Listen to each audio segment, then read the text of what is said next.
अच्छा अब ज्यादा सेंटी ना हो, मैंने तुम्हारे नाम अच्छा अब ज्यादा सेंटी ना हो, मैं तुम्हारे नाम से ही फिल करूंगी और तुम्हारे नाम से ही लकी ड्रॉ में डालूंगी, रिमशा ने मसनूई खफगी से कहा और सारे कूपन उसके नाम के फिल करके उस लड़की के हवाले किए। मशल को रिमशा इनामी कूपन्स के बारे में सब्ज बाग दिखाने लगी तो उसने फौरन ही सर झटक दिया। मैं तुम्हारी तरह लकी नहीं हूँ, इसलिए ना ख्वाब देखती हूँ ना उम्मीदें लगाती हूँ। बस अब तुम मुझे घर छोड़ो, बहुत देर हो गई है, आपा जी इंतजार कर रही होंगी, मशल ने खफगी से कहा और तेज तेज चलने लगी। रिमशा उसे घर छोड़कर और सारे गिफ्ट्स उसके पास उसके कमरे में छुपाकर चली गई कि वो मौका देखकर लेने आएगी। आपा जी के कमरे में आने से पहले उसने गिफ्ट्स अपनी अलमारी में छुपा दिए क्योंकि वो अपनी दोस्त का भरम रखना चाहती थी। बेटा किताबें ले आई जो रिमशा ने लेनी थी? जी जी, वो बुखला कर बोली। अच्छा तुम आराम कर लो, मैंने खाना बना दिया है, आपा जी कहकर बाहर निकल गईं और उसने चुपके से कमरे का दरवाजा बंद किया और रिमशा के गिफ्ट्स निकाल कर मोहब्बत और हसरत से देखते हुए इन पर हाथ फेरने लगी। इतने खूबसूरत गिफ्ट्स देखकर तो उसामा के दिल में रिमशा की मोहब्बत और बढ़ जाएगी। काश मैं भी कभी हाशिर। नहीं नहीं, ऐसा सोचना भी मत। कहाँ तुम, कहाँ रिमशा, वो बहुत कुछ अफोर्ड कर सकती है और तुम तो खुद हाशिर के टुकड़ों पर पल रही हो। उसकी आंखों में नमी सी तैरने लगी। क्या मेरी आरजुएं हमेशा हसरतें बनकर ही मुझे रुलाती रहेंगी? उसकी आंखों से आंसू गिरकर एक गिफ्ट पर पड़े तो उसने जल्दी से अपनी चादर से गिफ्ट को साफ किया और उन्हें संभाल कर अलमारी में रख दिया और खामोशी से लेट गई। कभी शॉपिंग मॉल की शॉप्स तो कभी उसमें घूमने वाले अमीर लोग उसकी आंखों के सामने फिरने लगे। उसने आह भरकर आंखें मीच लीं और सोने की नाकाम कोशिश करने लगी। शमा घर के पीछे सहन में कपड़े धोने के लिए लाई और सबके कपड़े अलग करने लगी। बुरहान की शर्ट्स की जेबें टटोल कर मशीन में डाली। एक पैंट में हाथ डाला तो इसमें बहुत से पैसों के साथ एक ज्वेलर की रसीद भी निकली। वो देखकर चौंकी। उसने हैरत से आंखें घुमाईं और गुस्से में पैंट वहीं फेंककर बुरहान के कमरे में आई। वो गहरी नींद सो रहा था। वो उसे जोर जोर से झंझोड़ कर उठाने लगी। शमा के चेहरे पर गुस्से के तासुरात थे और दिल में कुछ खदशे। बुरहान उठो, शमा ने गुस्से से उठाया तो वो आंखें मलता हुआ उठ गया। क्या तूफान आ गया है? बुरहान बेजारी से बोला। ये क्या है?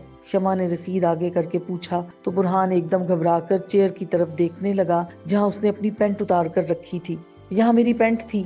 हाँ, वो मैं लेकर गई हूँ धोने के लिए और उसमें पैसों के साथ ये रसीद भी निकली है। बुरहान मुझे सच सच बताना, झूठ बोला तो बड़ा अजाब होगा, शमा ने उंगली दिखाकर धमकी के अंदाज में कहा। अम्मी, वो मुझसे पैसे गिर गए थे, अब्बू की डांट के डर से मैंने आपकी अंगूठी उठा ली। क्या? शमा हैरत से चिल्लाई। फिर और क्या करता, अब्बू ने कितना जलील करना था, जानती है ना आप? बुरहान झुंझला कर बोला। हाँ। अच्छा, अब ये बात किसी को मत बताना। ये बताओ किस ज्वेलर को बेच कर आए हो? मैं पैसे देती हूँ, मुझे अभी अंगूठी ला कर दो। ये बताओ किस ज्वेलर को बेच कर आए हो? मैं पैसे देती हूँ, मुझे अंगूठी अभी ला कर दो, इससे पहले कि तुम्हारे अब्बू को पता चल जाए। जी अच्छा, बुरहान जल्दी से उठकर बोला और उससे पैसे लेकर निकल गया। बुरहान अच्छी तरह जानता था कि शमा हमेशा उसका दिफा करती आई है, इसलिए उसने साफ गोई से उसे बता दिया। वो पैसे लेकर बाहर निकला ही था कि सुरैया आपा आ गई। शमा सब कुछ भूलकर उसके साथ लाउंज में आकर बैठ गई। सुरैया ने झट अपना बैग खोला और उसे फराज की तस्वीरें दिखाने लगी। बिस्मा कुछ फासले पर बैठी चावल चुनने में मसरूफ थी और थोड़ी थोड़ी देर के बाद किन अखियों से सुरैया को देख रही थी। उसे सुरैया पर रह रह कर गुस्सा आ रहा था और वो दिल ही दिल में उसे कोस रही थी। लड़का तो बहुत अच्छा लग रहा है, शमा तस्वीरें देखकर बोली। अब मैंने हर तरह से पता भी कर लिया है और सुनो, मुकम्मल गारंटी वाला रिश्ता है। ये उसका फोन नंबर है और ऑफिस का एड्रेस जहाँ वो जॉब करता है। अपनी अच्छी तरह तसल्ली कर लो, फिर मुझे बता दो। शमा, ये रिश्ता छोड़ने वाला नहीं है, सुरैया ने अपने पर्स में से एक कार्ड निकाल कर ताकीद करते हुए कहा। ठीक है, अब पहले मैं इसका अच्छी तरह पता करवा के फिर ही लड़के वालों को घर बुलाऊंगी। ठीक है, जैसे तुम्हारी मर्जी, लेकिन तुम्हारी लड़की बड़ी किस्मत वाली है, एक से बढ़कर एक अच्छा शरीफ और पढ़ा लिखा रिश्ता मिल रहा है। हाँ माशाल्लाह, हाँ माशाल्लाह से उसका नसीब बहुत ही ऊंचा है। जब पैदा हुई थी तब बाप की प्रमोशन हुई थी और उसके बाद मेरे घर के हालात बदलते गए। माशाल्लाह, माशाल्लाह, जहाँ भी जाएगी उसका नसीब भी चमका देगी, सुरैया ने बिस्मा के सर पर प्यार देते हुए कहा। तो बिस्मा ने उसे खफकी से देखा और चावल चुनने लगी। सुरैया खुदा हाफिज कहकर चली गई। क्या बात है, तुम इतनी खुश दिखाई नहीं दे रही? इसमें खुशी की क्या बात है, रिश्ते तो आते जाते रहते हैं, अब मैं हर रिश्ते पर तो खुशियां मनाने से रही, बिस्मा ने हफकी से कहा और चावल की ट्रे उठाकर किचन में चली गई।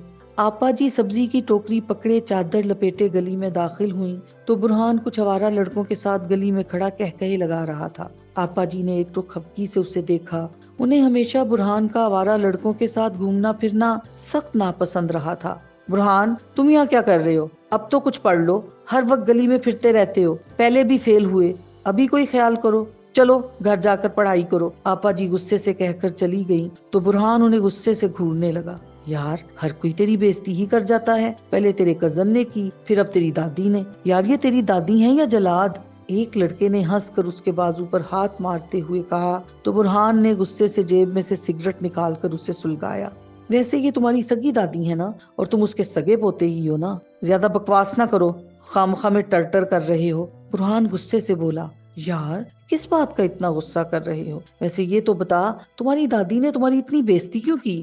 بتایا تو تھا کہ اس لڑکی کی وجہ سے جسے دادی نے پال رکھا ہے، میں نے اسے ڈانٹا تھا، لگتا ہے اب اسی کا غصہ نکال کر گئی ہیں۔ برہان سر جھٹک کر بولا، ارے یار، تجھ سے ایک لڑکی نہیں پٹائی جاتی؟ دو چار محبت کے بول بول، خود ہی تیری ہو جائے گی۔ وہ کیوں؟ اسے پٹانے سے تیری دادی بھی تیرے ساتھ اچھی ہو جائے گی، ویسے وہ لڑکی ہے تو بہت پیاری۔ ایک لڑکے نے مسکرا کر کہا، ارے زیادہ بکواس نہ کر، کیا اس پر تیرا دل آ گیا ہے؟ ورنہ نہیں تو میں… اس کے دوست نے آنکھ دبا کر کہا، سن، اب کچھ اور مت کہنا ورنہ…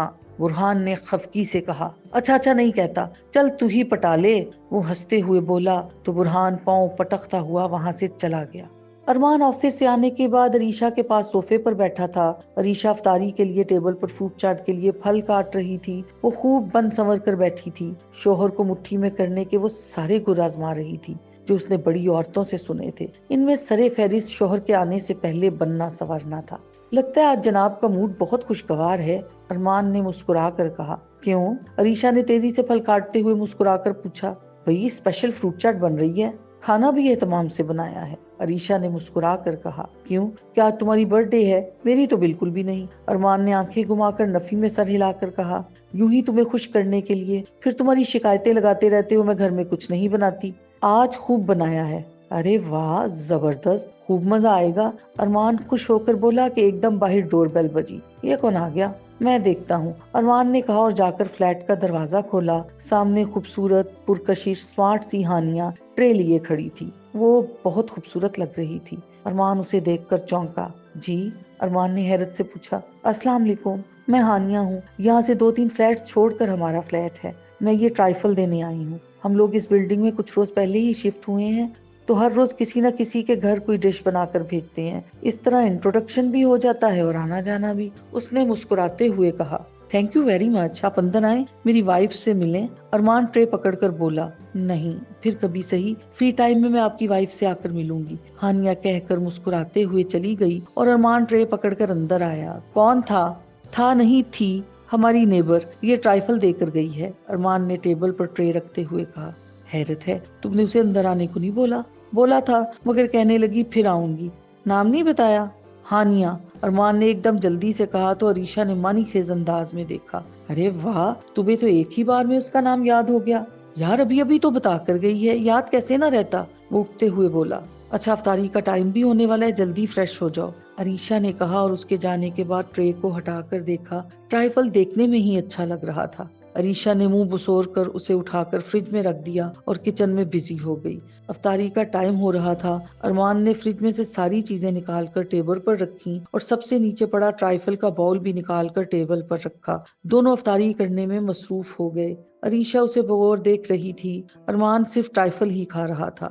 آج میں نے اتنا کچھ بنایا ہے اور تم کچھ کھا ہی نہیں رہے، عریشہ نے ٹیبل کی طرف دیکھ کر خفگی سے کہا۔ یار یہ ٹرائفل اتنا مزے کا ہے کہ چھوڑنے کو دل نہیں چاہ رہا، اتنا ٹیسٹی ٹرائفل میں نے آج تک نہیں کھایا، بنانے والے کے ہاتھ میں بھی خوب ذائقہ ہے، ارمان نے ٹرائفل پھر اپنے باؤل میں ڈالتے ہوئے کہا۔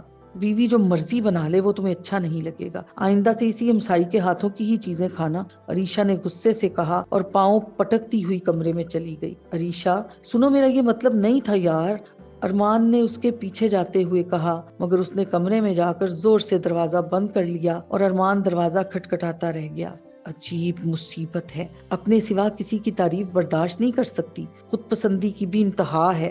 وہ غصے سے بڑبڑاتا ہوا باہر نکل گیا۔